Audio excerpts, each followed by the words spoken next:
Hello student, आज हम लोग लाए हैं इलेक्ट्रिक पोटेंशियल और डाइलेक्ट्रिक कांस्टेंट से रिलेटेड कुछ इम्पोर्टेंट क्वेश्चन जो कि आपके सामने हमने रखा है। यहाँ पे इस वीडियो में हम लगभग 22 क्वेश्चन करेंगे और आपके सामने एक एक क्वेश्चन आपको 10 सेकेंड मिलेगा, आप भी आंसर इसका कर सकते हैं साथ में। तो देखिए, सबसे पहला जो क्वेश्चन है, पढ़िए इसको। A charge q not has been taken from R to A to B and R to C, जैसे कि डायग्राम में दिखा गया है। In which condition work done is maximum.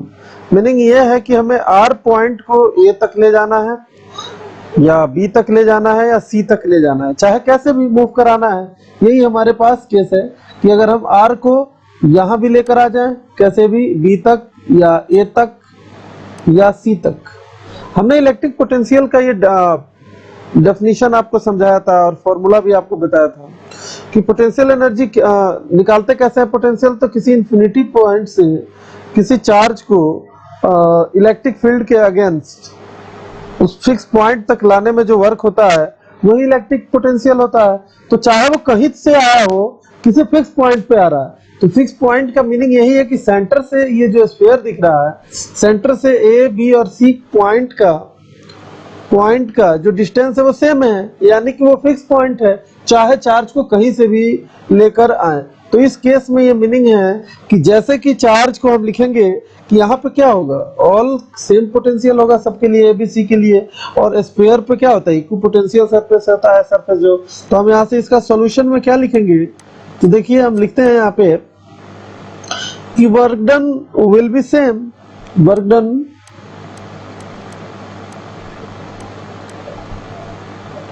will be same because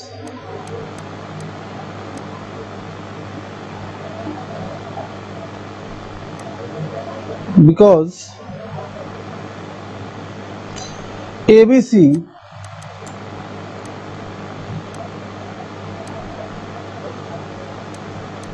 are on an equipotential surface।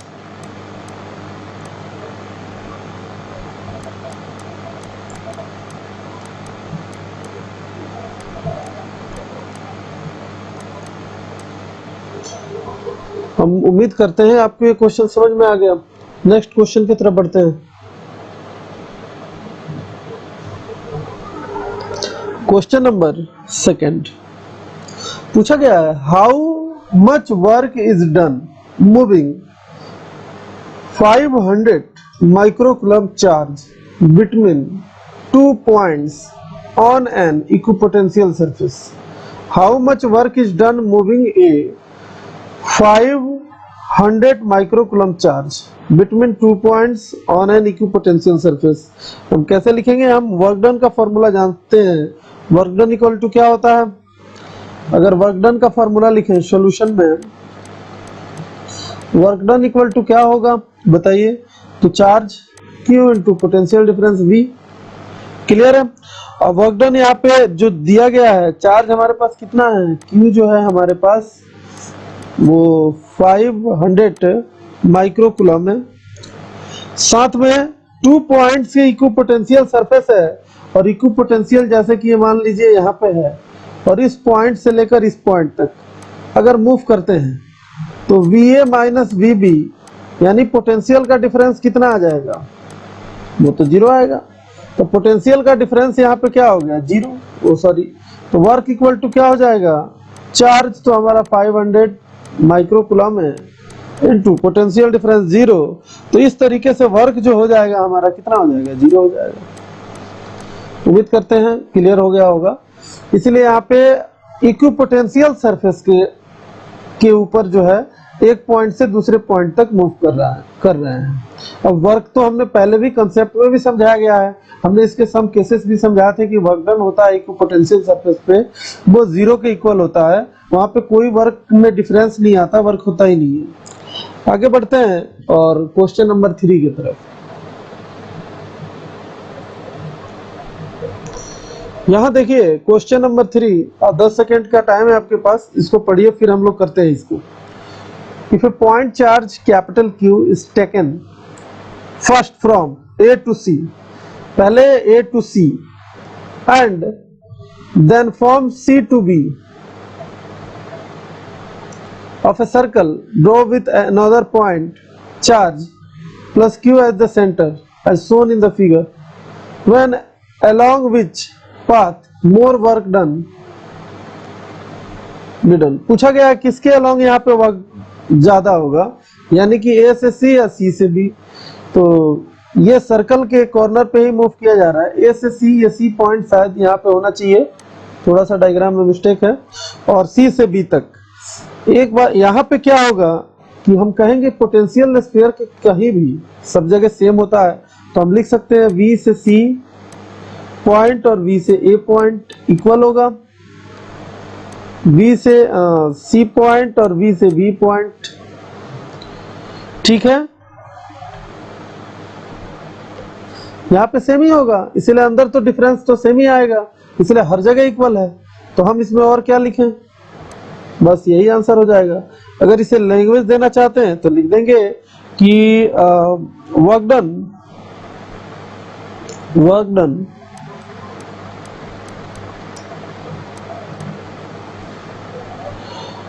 Taking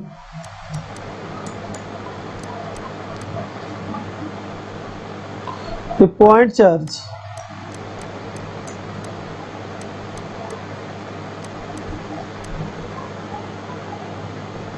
from A to C or from C to B will be same।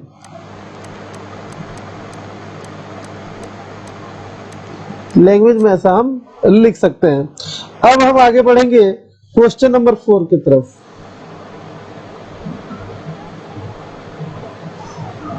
देखिए question number 4 ऐसा तो लग रहा है कि एक numerical question है, चलिए देखते हैं यहाँ पे पूछा क्या गया है। What is the work done in a moving A 2 microcoulomb point charge from A to corner B, A to corner B of a square ABCD as shown in the figure, shown in the given figure में दिया गया। When a 10 microcoulomb charge exist at the center of a square, हमें move कराना है A से B तक, ठीक है, और यहाँ पे जो सेंटर पे जो चार्ज दिया है वो तो दिया ही है।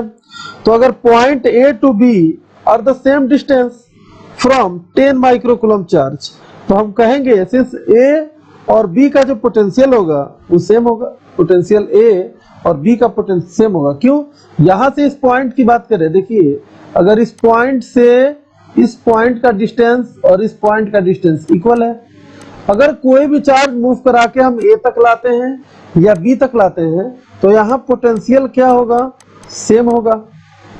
ये तो हम समझ ही सकते हैं कि यहाँ दोनों पॉइंट का पोटेंशियल क्या होगा, सेम होगा। तो अगर कहेंगे तो लिखेंगे नो वर्क, लिख देंगे फाइनल रिजल्ट तो यही है, क्या लिखेंगे, no work will done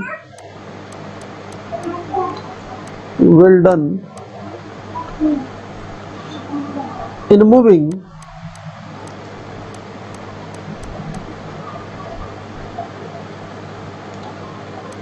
a 2 microcoulomb charge from A to B, कोई वर्क नहीं होगा A to B के बीच में। चलिए नेक्स्ट क्वेश्चन, ये जो भी क्वेश्चन है काफी इजी है, आपको बहुत दिक्कत नहीं होने वाला है, लेकिन ये कंसेप्चुअल क्वेश्चन है, आपके थ्योरी को स्ट्रांग करेगा अगर आप इसको लगातार करते हैं तो। क्वेश्चन नंबर 5 आपके सामने है, बोला गया है ए charge of 1 microcoulomb, A charge of 1 microcoulomb is placed at the center of a spherical shell of radius 10 centimeter. What will be the work done a moving charge plus 1 microcoulomb on its surface through a distance of 5 centimeter? अगर वो distance, अब देखिए यहाँ पर भी एक ही question घूम के आ रहा है, लेकिन हमें इसको समझना है कि अगर एक स्फीयर हमारे पास यहाँ पे दिया हुआ है, अगर इस स्फीयर पे कोई यहाँ से लेकर और यहाँ तक मूव कर जाता है, ए पॉइंट से बी पॉइंट तक, और सेंटर सी है, सेंटर सी, और यहाँ पे जो चार्ज दिया गया है, ये चार्ज इतना coulomb placed at the centre of spherical shell, यहाँ पे +1 कूलम का चार्ज दिया गया है, और ये चार्ज 1 + 1 माइक्रो कूलम है जो ए से बी तक जाना चाहता है। अब देखिए यहाँ पे 1 कूलम होने की वजह से ये क्या होगा, हम कहेंगे कि ये जो सरफेस होगा वो इक्विपोटेंशियल सरफेस होगा, पोटेंशियल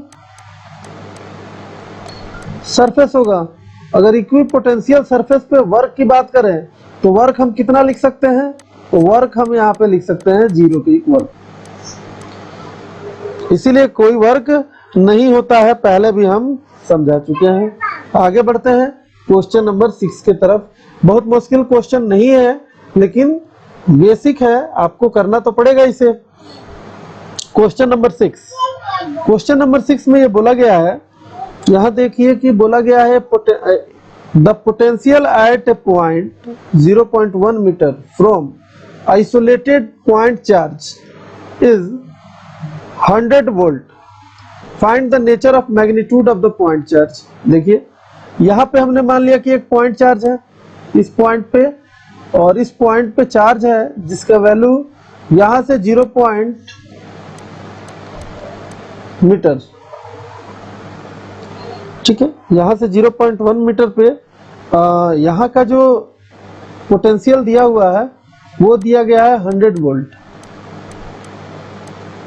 जो पोटेंशियल मिल रहा है हमें वो 100 वोल्ट मिल रहा है, तो क्यों ना हम फॉर्मूला यूज कर लें, V = कितना होता है, K 1/4πε0 Q/R। किसी को कंफ्यूजन है तो बताए, नहीं है। अब यहाँ पे देखिए हमें तो चार्ज ही निकालना है, तो हम कहेंगे 4πε0 नहीं इंटू R इंटू V। सबका वैल्यू पता है, हम कितना लिख सकते हैं। यहाँ पे क्या लिखा जाएगा, तो चार्ज के लिए हम कहेंगे कि यहाँ पे जो 4πε0 का जो वैल्यू है वो तो हम लिख ही देंगे, इसीलिए हमें पता है कि क्या होता है 1/4πε0 इक्वल टू 9 × 10⁹। इसको उल्टा कर देंगे तो 4πε0 का वैल्यू मिल जाएगा हमें 1/9 × 10⁹। तो यहाँ से लिख देंगे 1/9 × 10⁹। रेडियस कितना है, तो जो डिस्टेंस है वो 0.1 मीटर दिया गया है, और पोटेंशियल भी दिया गया है 100। उम्मीद करते हैं 2 0 तो यहाँ कटते हुए दिखाई दे रहा है, लेकिन इसे सॉल्व कैसे करेंगे, तो देखिए सॉल्व करना है 2 0 यहाँ पे लेस कर दीजिएगा, या इसको एक काम कीजिए 100 से मल्टीप्लाई कर दीजिए 0.1 को, तो यहाँ आ जाएगा 10। यहाँ क्या आ जाएगा 10 डिवाइडेड बाई 9 इंटू 10⁻⁻9, और ये सॉल्व होगा लगभग 1.11 10⁻⁻9, ठीक है ना, कूलम आ जाएगा, कोई दिक्कत नहीं। अब नेक्स्ट क्वेश्चन की तरफ अगर हम बढ़ते हैं, उम्मीद करते हैं ये तो आपको समझ में आ गया होगा। क्वेश्चन नंबर 7 ऐसा है कि कुछ थ्योरिकल क्वेश्चन है जिसे हम कहेंगे कि उसको हम छोड़ देंगे, इसीलिए जिसका डेफिनेशन हम बता चुके हैं उसे हम यहाँ पे क्यों डिस्कस करें, लेकिन अगर कहिएगा तो हम उसका फिर से डेफिनेशन लिख देंगे। चलिए शुरू करते हैं, देखते हैं क्या आ रहा है। Define the term dielectric constant of a medium. हमें डाइलेक्ट्रिक कांस्टेंट का डेफिनेशन जो है यहाँ पे लिखना है। तो डाइलेक्ट्रिक कांस्टेंट का डेफिनेशन क्या होता है, हमने काफी अच्छे से बताया था कि किस तरीके से हमने इसको डिफाइन किया है, लेकिन तब भी हम एक लैंग्वेज में इसको लिख देते हैं। आप चाहे तो इसको लिख सकते हैं, और नहीं तो आप नोट से भी आप मैनेज कर सकते हो। तो देखिए यहाँ पे हम लोग लिखते हैं, इसका सॉल्यूशन में लिखेंगे तो the dielectric constant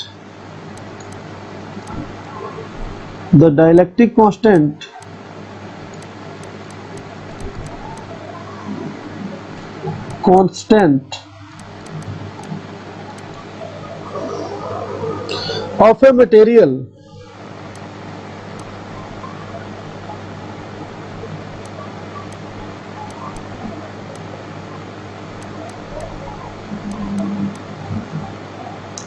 is the ratio of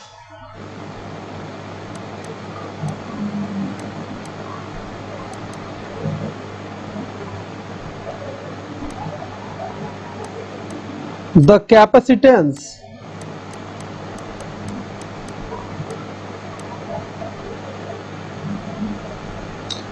of a given completely filled of a given capacitor completely filled it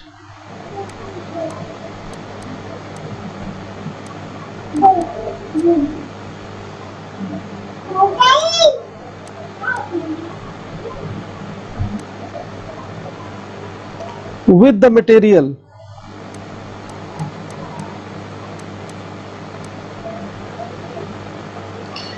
with that material to the capacitance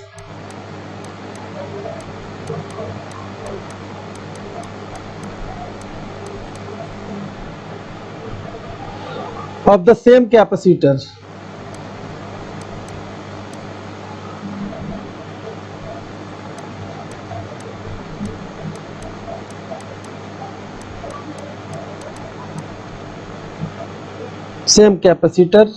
in vacuum.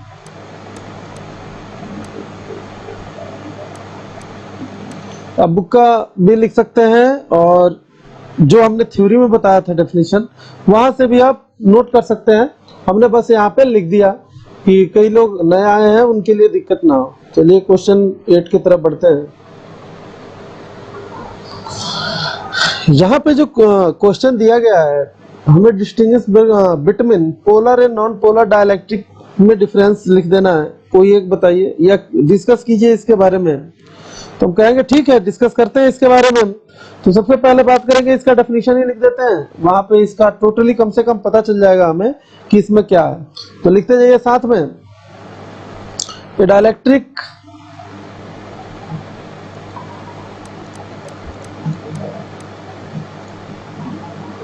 Dielectric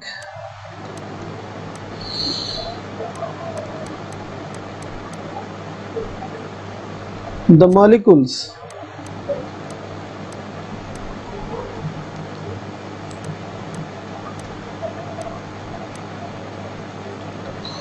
of which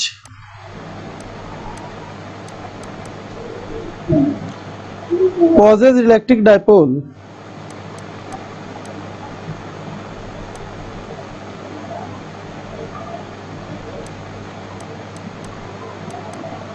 electric dipole. ऐसे हमने आपको जो definition बताया है हम थोड़ा सा उससे अलग करके लिखते हैं, बाकी आप वहां से भी नोट कर सकते हैं, कोई दिक्कत नहीं है। Dipole moment even when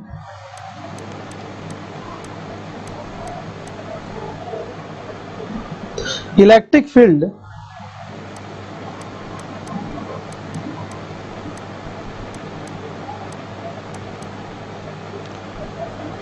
is not applied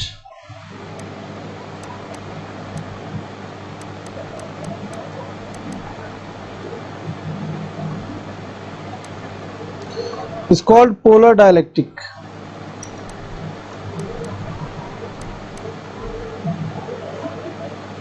Polar dielectric.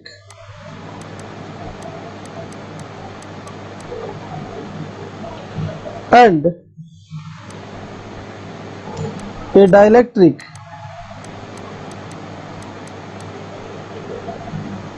the molecules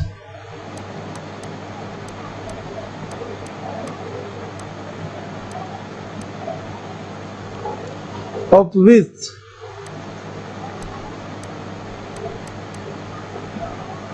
do not possess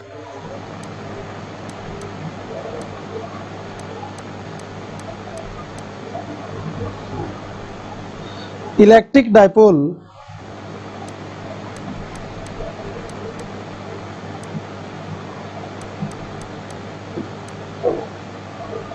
movement are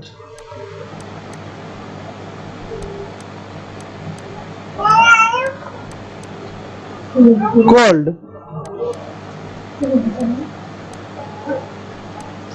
non polar dielectric,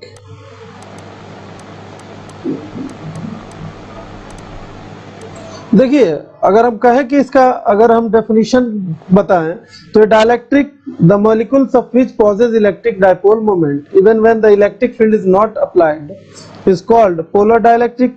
जहां पे आपको खूब पता है कि हमने डाइपोल मोमेंट के ही टर्म में दोनों डिवाइड किया था, उसी को हमने कम से कम लैंग्वेज में लिखने का यहाँ पे प्रयास किया कि आपके पास एग्जैक्ट यहाँ पे आंसर का पता चले।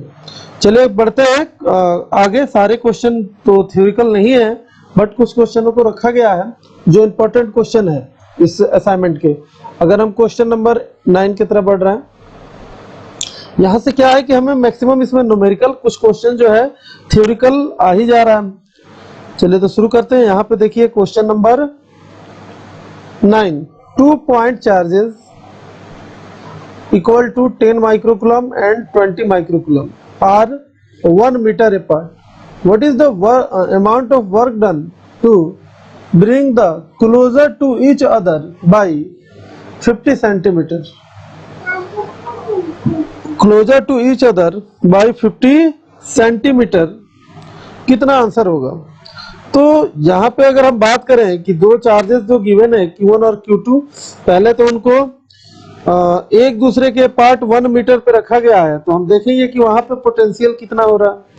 फिर उसके बाद हम चेक करेंगे कि 0 पॉइंट मतलब बिटवीन में कितना हो रहा है, फिर उसका डिफरेंस निकालेंगे और वही हमारा आंसर यहाँ पे हो जाएगा। तो ठीक है, शुरू करते हैं। सबसे पहले इसको निकालना, तो यहाँ पे Q1 चार्ज दिया गया है, गिवन क्या है। तो सबसे पहले हमारे पास दो चार्जेस हैं जो सेपरेटेड है। सबसे पहले Q1 की बात करेंगे। Q1 10 माइक्रोकूलम है, यानी कि 10 into 10 to the power -6 coulomb हो गया। दूसरा अगर Q2 ले ले तो वो कितना होगा, 20 into 10 to the power -6 coulomb. ठीक है, यहां तक हमारा क्लियर है टर्म। अगर हम पोटेंशियल एनर्जी की बात करें 1 मीटर पे, नाउ पोटेंशियल एनर्जी का फॉर्मूला क्या होता है, 1/4 pi epsilon not Q1 Q2 upon R। अब यहाँ पे जो रखा हुआ वैल्यू है पहले उससे निकाल लेते हैं, फिर हम 50 सेंटीमीटर पे चेक कर लेते हैं कि वहां पे क्या होगा। अगर दोनों ही इतने डिस्टेंस, यानी कि यहाँ पे R भी गिवन है, हमें R 1 मीटर पहले दिया गया है अपार्ट। ठीक है, कोई नहीं। तो यहाँ देखिए क्या करें हम, पहले सबसे पहले इनका वैल्यू रखते हैं 9 इंटू 10 टू द पावर 9 और उसी के साथ 10 इंटू 10 टू द पावर -6 और 20 इंटू 10 टू द पावर -6 और ये रहा हमारा 1, इसलिए रेडियस 1 है। तो ये लगभग बता दें, ये जो सॉल्व होकर आएगा लगभग ये आ जाएगा 1.8 जूल। ठीक है, नेक्स्ट की बात करें। अगर कहें अगर 50 सेंटीमीटर क्लोजर पे हो रहा है तो कितना हो जाएगा डिस्टेंस। अब डिस्टेंस कितना हो जाएगा, 1 माइनस 0.5 यानी 50 सेंटीमीटर 0.5 मीटर। अब यही वाला फॉर्मूला फिर से लगा देंगे, यानी कि डिस्टेंस पे ही सब है तो कुछ नहीं करना है। यहाँ 1 मीटर की जगह पे 0.5 सेंटीमीटर रख दें तो 2 ऊपर चला जाएगा। तो टोटल कितना हो जाएगा, अगर बात करें फाइनल, अगर इसे U1 मान लें तो U2 हमारा कितना हो जाएगा, U2 हो जाएगा लगभग इसी फॉर्मूले में हम लिख देंगे 9 into 10 to the power 9 into 10 into 10 to the power -6 20 into 10 to the power -6 divided by 0.5। Same है, केवल यहाँ 1/2 से यहाँ प्रोडक्ट हो जाएगा। तो 1.8 इंटू 2 तो कितना आ गया, तो 16 और 2 3.6 जूल आ गया। अगर एनर्जी में डिफरेंस देखेंगे कितने का है तो कितना हो जाएगा, 3.6 जूल है यहाँ पे और -1.8 जूल। तो हमें फाइनली आंसर जो आ गया वो आ गया 1.8 जूल का वर्क यहाँ पे हमें देखने को मिलेगा। तो इट इज रिक्वायर्ड आंसर। अब हम आगे बढ़ रहे हैं नेक्स्ट क्वेश्चन की तरफ। क्वेश्चन नंबर कौन सा, तो क्वेश्चन नंबर 10 और फिर हम बढ़ेंगे। कुछ क्वेश्चंस यहाँ पे थ्योरिकली है, न्यूमेरिकली है, किसी तरीके से। अभी हम फिलहाल जो डिस्कस कर रहे हैं पोटेंशियल के ऊपर कर रहे हैं। आगे बढ़ते हैं क्वेश्चन नंबर 9 के बाद क्वेश्चन नंबर 10। उम्मीद करते हैं आप ये समझ गए होंगे। और 10 देखिए बिल्कुल एक अच्छा क्वेश्चन है। आप पढ़िए इसे, 10 सेकेंड का टाइम है आपके पास। फिर आगे बढ़ते हैं। क्वेश्चन है, two side of a rectangle ABCD 15 centimetre and 5 centimetre, इसका लेंथ और ब्रेथ है शायद, ठीक है। 2 point charges 2 microcoulomb and -5 microcoulomb are placed at the corner A and C, ठीक है, respectively as shown in the figure, जैसे दिखाया गया है। Calculate the work done in carrying a charge of 3 microcoulomb from the point B to D। Work done बताना है कि point कहां से कहां तक मूव कर जाए, B से लेकर D तक, यही तो है। Calculate the work done is carrying a charge of 3 microcoulomb from point B to D। अगर यहां से 3 माइक्रोकूलम का चार्ज अगर हमारे पास, और इसे B से D तक जाने हैं, तो कैसे करें इसका? तो हम बता देते हैं कि पोटेंशियल जो B पे होगा वो कितना होगा। पहले तो हमें B पॉइंट का पोटेंशियल जानना होगा, और उसके बाद हम जो D पॉइंट का निकालेंगे, और वर्क तो है, वर्क तो निकालना है, पोटेंशियल एनर्जी, तो वर्क ही निकाल देंगे B से D तक का चेंज इन पोटेंशियल। तो हमें कोशिश करना है कि पॉइंट यहाँ पे यानी B पे पोटेंशियल और पॉइंट D पे पोटेंशियल निकालें, और उनका डिफरेंस निकाल के चार्ज से प्रोडक्ट कर दें, यही हमारा वर्क होगा। तो अब हम निकाल रहे हैं सॉल्यूशन में, कहेंगे पोटेंशियल एट पॉइंट B कितना होता है, फॉर्मूला KQ/R। तो KQ किसके वजह से? A के वजह से। तो हम लिखेंगे यहाँ पे, अगर कहें कि चार्ज 1/4 पाई एप्सिलॉन नॉट रहेगा ही, और 2 यहाँ पे है, तो क्या लिखेंगे? Q A के वजह से AB डिस्टेंस, C के वजह से CB डिस्टेंस, रख भी सकते हैं वैल्यू। कितना आएगा? 9 × 10⁹, और यहाँ चार्ज जो A पे है वो 2 माइक्रोकूलम है, यानी 10⁻⁻6, और AB का डिस्टेंस हमें पता है 15 सेंटीमीटर, मीटर में 0.15, प्लस यहाँ तो माइनस का चार्ज 5 माइक्रोकूलम है, इंटू 10⁻⁻6 डिवाइडेड बाई 0.05 यानी कि 5 सेंटीमीटर। अब इसे सॉल्व करना है, सॉल्व करेंगे उसके बाद पता चलेगा कि यहाँ पे क्या होने वाला है। सॉल्व करने पे मैंने सॉल्व करके रखा है, ये लगभग वैल्यू आ रहा है आपका माइनस का 78 × 10⁴ वोल्ट, इतना वैल्यू आ रहा है। अगर हम बात करें D पॉइंट का, निकाल लेते हैं पोटेंशियल एट पॉइंट D, तो देखिए कितना आ जाएगा। यहाँ पे 1/4 पाई एप्सिलॉन नॉट। D पे क्या होगा? यहाँ देखिए, इसके वजह से इस बार जो है 2 कूलम के लिए काफी नियरेस्ट हो जाएगा एक, तो लिखेंगे QA/AD, और QC नहीं, चार्ज ऑफ C पॉइंट की वजह से पोटेंशियल CD, और फिर रख देते हैं वैल्यू 1/4 पाई 9 × 10⁹, QA हमें पता है 2 × 10⁻⁻6 डिवाइडेड बाई ये जो डिस्टेंस है 5 सेंटीमीटर है, जिसको 0.05 लिखेंगे, माइनस हो जाएगा यहाँ पे, इसीलिए C तो निगेटिव है। 5 ×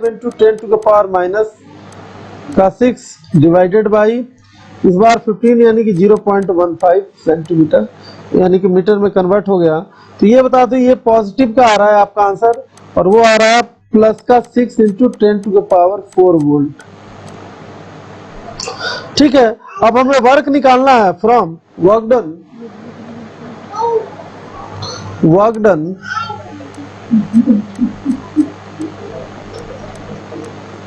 from B to D। Work equal to क्या होता है? तो हम कहेंगे फाइनल इनटू चार्ज Q। तो यहाँ पे जो वैल्यू आया कितना है? पहले तो D पॉइंट की हम बात करेंगे, work equal to D point का जो वैल्यू है वो है 6 ×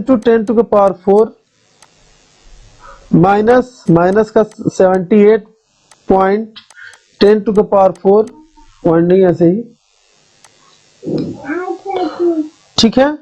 और यहाँ पे जो प्रोडक्ट हो जाएगा, चार्ज कितना है? तो 3 माइक्रोकूलम है, तो 10⁻⁻6 कर देते हैं। तो ओवरऑल यहाँ पे जो आंसर आएगा आप सॉल्व कर सकते हैं 2.52 जूल। क्लियर है? अब हम आगे